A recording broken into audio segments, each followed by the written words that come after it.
welcome back. It's Kelly with Kelly Plans It All. I am sharing this week the Planned and Proper Simply Yours Day Planner. So this is a coiled planner, and I know people are going to ask, so I'm going to tell you the Erin Condren or similar covers do not fit on this. There's one extra coil space, so it's just a teensy bit taller. If you are someone who wanted to punctures and make it work, you might be able to, but it's like super close. So I don't know if it would work or not. I don't have a punch that would work for that to figure it out. So I'm going to just answer that question right off the bat. It does not work. But I don't think you would want it to with this. This has the hard cover. So it's not like you're going to be taking this off anyway. It comes in this, I got the navy stripe. It also comes in a gold stripe, a light blue stripe, and then a floral pattern. This is the 12-month. It does come in an 18-month as well. You get to pick your start date, or start month rather, to go from the 12 or 18-month standpoint.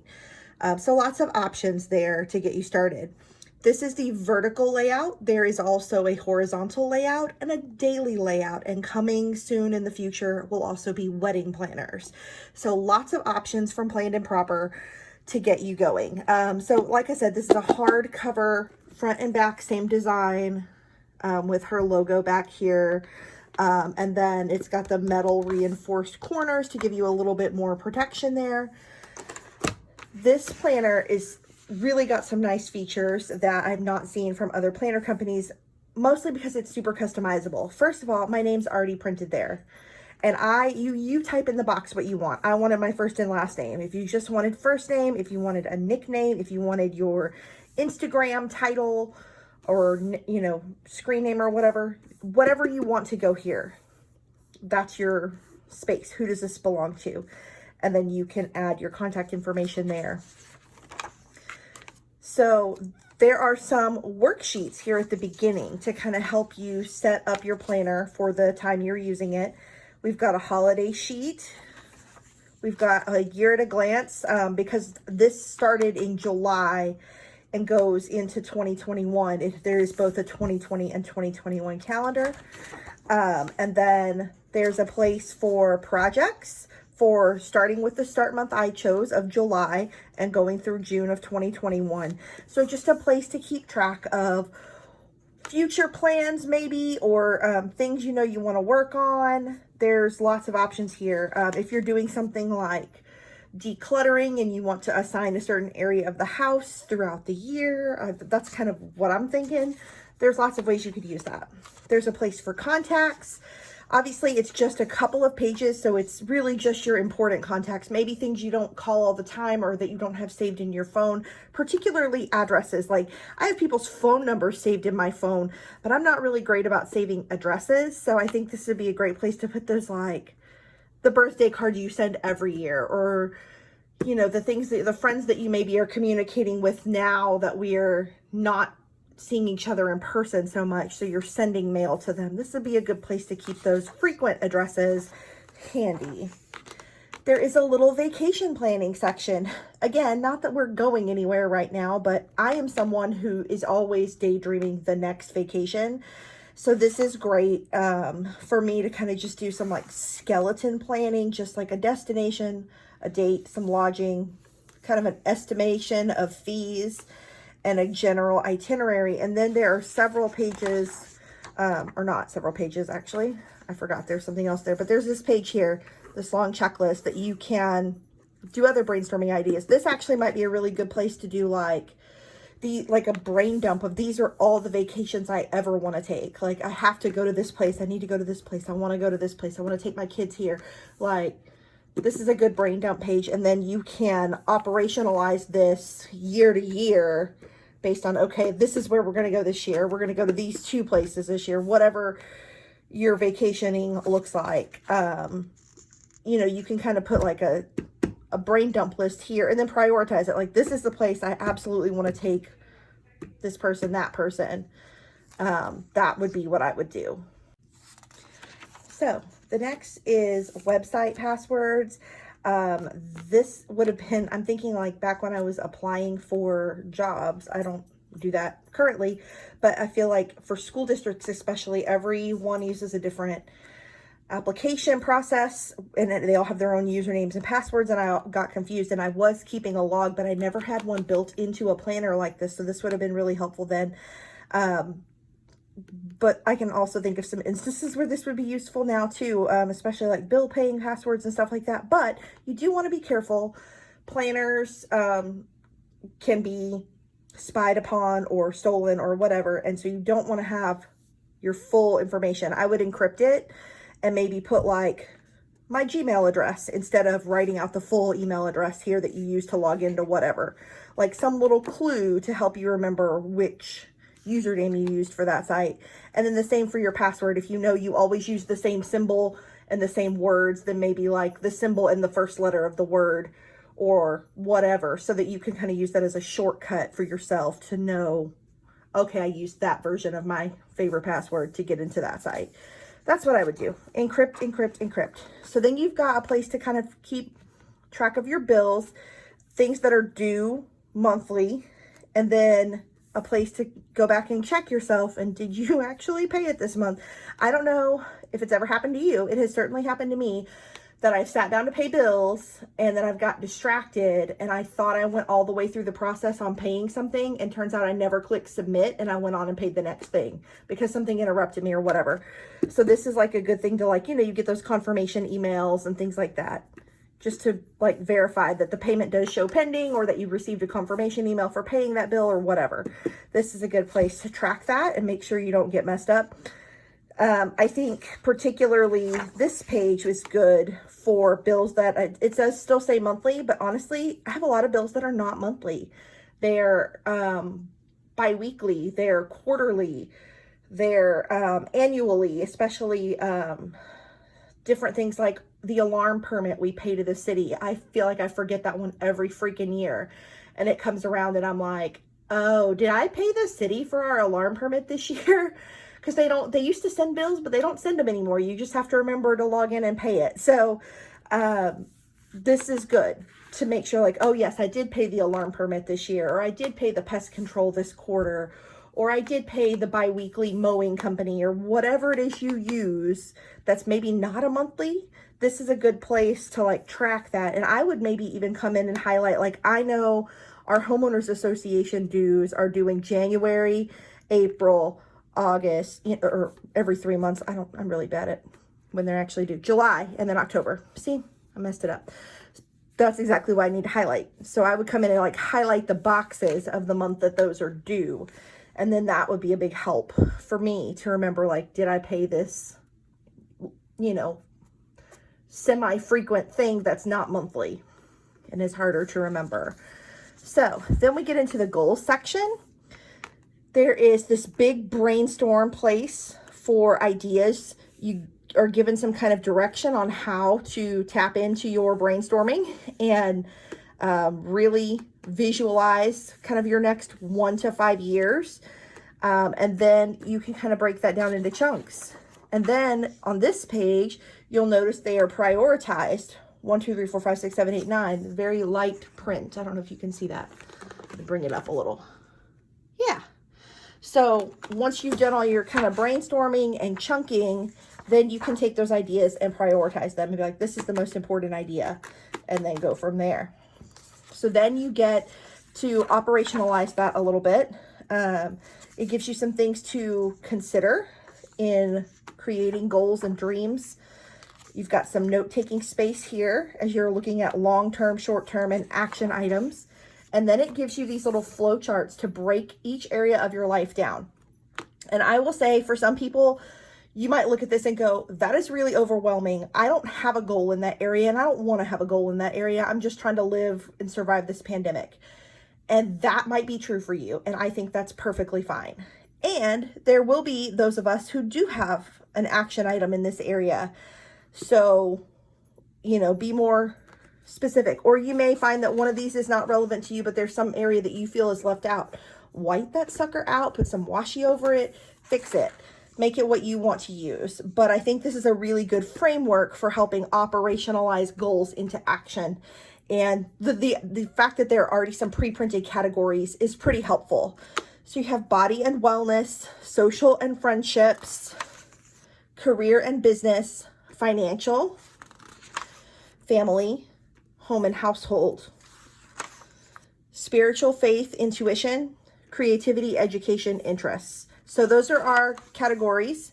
And then once you've operationalized long-term, short-term actions to take, you can come to this page and make kind of like, these are my long-term goals at a glance. Like, this is what I'm trying to do in each area of my life, whatever that is. I love that this is super inclusive. As someone who is not super religious, and I see a lot of planners lean towards a faith inclusion, that is always hard for me, because I feel like, is this planner not for me? Is this not something I'm supposed to be using? So I love that this is super inclusive here, and it's spiritual or faith or intuition. And so that it encompasses all people, whether they are traditional faith believers, or people who work on listening to themselves, or people who get their guidance from the universe in a different way. I just love that that's super inclusive. Not a lot of planner brands do that. I think this is something, I was struck by that. I was like, oh, it doesn't just say Bible study. So people who don't study the Bible but use a different religious text are included. People who use no religious text are included. That just really struck me right to the heart, because I feel like that's something that's super personal for people. And if you open a planner and feel like immediately, oh, well, this already is leaving me out, it's not for me. I appreciate Shay so much for really opening the door here for everyone to have some self-growth in this area without it being pinned to a particular faith tradition. So, love that. Then you've got some place for some favorite quotes. You know, for me, it's going to be a lot of Broadway stuff that's probably going to go here. You may have quote stickers. I know I'm someone who buys a ton of quote stickers. If you're someone who has beautiful hand lettering, then let it shine. I am still very much working on mine, so I probably will end up with a lot of stickers here, but that's kind of the way that's going to go. Okay, so then going into the actual months, you start each month with a list of, you know, they're just a checkbox lined page, so that you can be notes, they can be to-dos, any overarching themes you have for the month. It's kind of your blank page to do what you want there. And then you've got your traditional monthly calendar starting on Sunday through Saturday with a sidebar, a glance forward and back. What's really, really awesome about this planner as well is you have the ability to specify 10 dates that you want customized within the planner. So I have my mom's birthday in July, and it's pre-printed. So think about like your own birthday, your spouse's birthday, your kid's birthday, your best friend's birthday. What are the like 10 most important things? Is it an anniversary? Is it like the day you adopted your kid that you celebrate every year? Is it the day you beat cancer and you celebrate that anniversary every year? Whatever it is, like, what are your 10 most important days that aren't things that are already pre-printed in the calendar? And you get to add those. You don't have to remember them every year or think about them. They're just there. I love that option.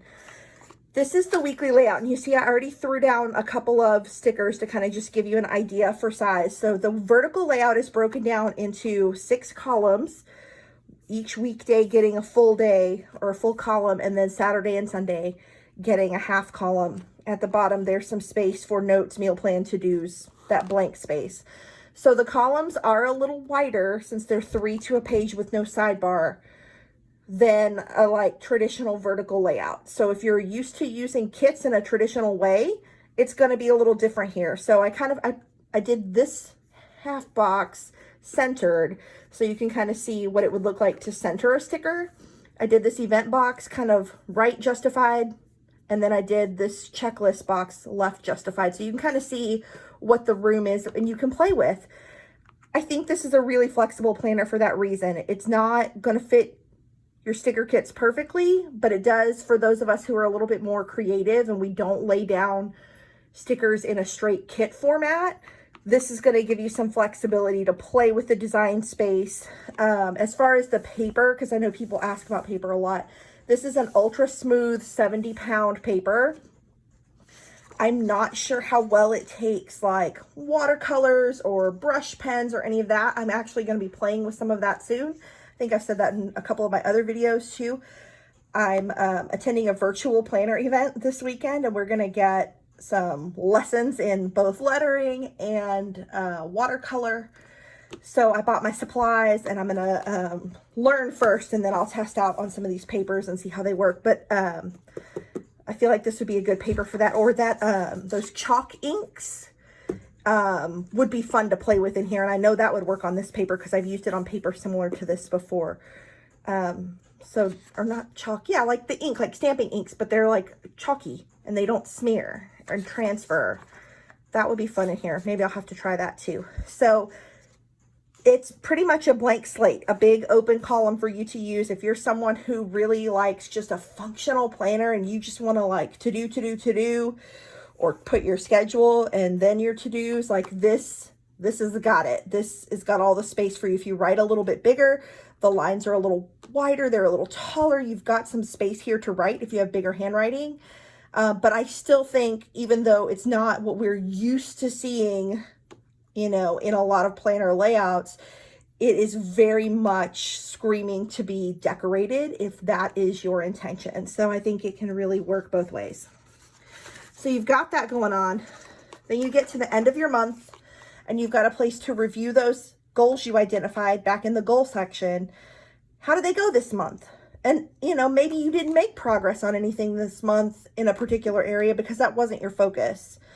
You know, maybe, you know, you've met the next step of your financial goal, so you laid off that this month and you're working on your career goal or whatever. Maybe you've given up on your physical goal right now because quarantine. So maybe you've tried something else or focused on something else. That's okay too, but it does give you a place to be honest with yourself and indicate where your progress is moving.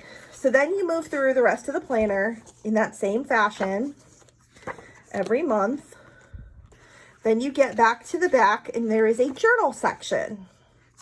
So there's just lined paper, tons and tons and tons of lined paper, which is amazing. I feel like very often I run into a meeting or something and I brought my planner, but I wasn't expecting to need to take notes. And then all of a sudden there was something I needed to write down. So then I'll have paper. There's a ton of note paper back here. You'll be in good shape there. And then at the very back is this little folder. And I think this is a great folder for if you have like, you put your stickers down for the week and you still have a couple more things you might want to add later. It's a good place to just tuck your leftover stickers for that kit or whatever you were using. Or if you have a sticker sheet that you pull from regularly, you can leave that back there. It's a little glossy cardstock. It's open on this end and then it's secured to the coil there. And then we've got another hardcover in the back. Good times. So this, like I said, this is the 12-month in the navy stripe. And then this is the vertical layout. So if you're more a horizontal layout, that does exist. There is also, like I said, a daily layout that I did not get, but I was looking at it. And I may have to get that one next. There is also available on the site right now vegan leather covers for the planner. I think the pink one was sold out when I looked at it a day or so ago, but the navy one is still there. They're a little more pricey than the planner, of course, but if you are someone who wants a more professional look or you just really like the look of leather, it's a good option to throw onto this. I seriously considered it and not 100% sure I'm not going to go back and get one because that navy was really pretty. So that is the Planned and Proper Simply Yours Day Planner. If you have any questions about it, feel free to drop a comment or hit me up on Instagram at Kelly Plans It All. I'll do a post, obviously, when I post this video, so you can drop questions there too. And be happy to check out anything that you have. I tried to hit the high points: sticker placement, cover compatibility, paper quality. But if you think of something I didn't think of, then absolutely let me know and I'm happy to play with it. I can even add like a second video answering people's questions if you would like. Full disclaimer, Shay, who owns Planned and Proper, has asked me to join her creative team for the next year, starting in August. So I will be using this a lot more and getting into the details of how I use it. This one I did purchase with my own money prior to she asked me to come on board. But I'm excited about that relationship with her, and I'm excited that I got to try this before that relationship existed. She seems really sweet, and I love the ideas that she's already got here, and I can't wait to help her develop the product even more through my use. And so that's why if you have questions, absolutely bring them on. I want to use this thing in as many different ways possible and help you figure out if it's the planner for you or not. So absolutely throw it out here. Let me know what you got. Thanks so much for watching, and I'll see you guys next time. Bye.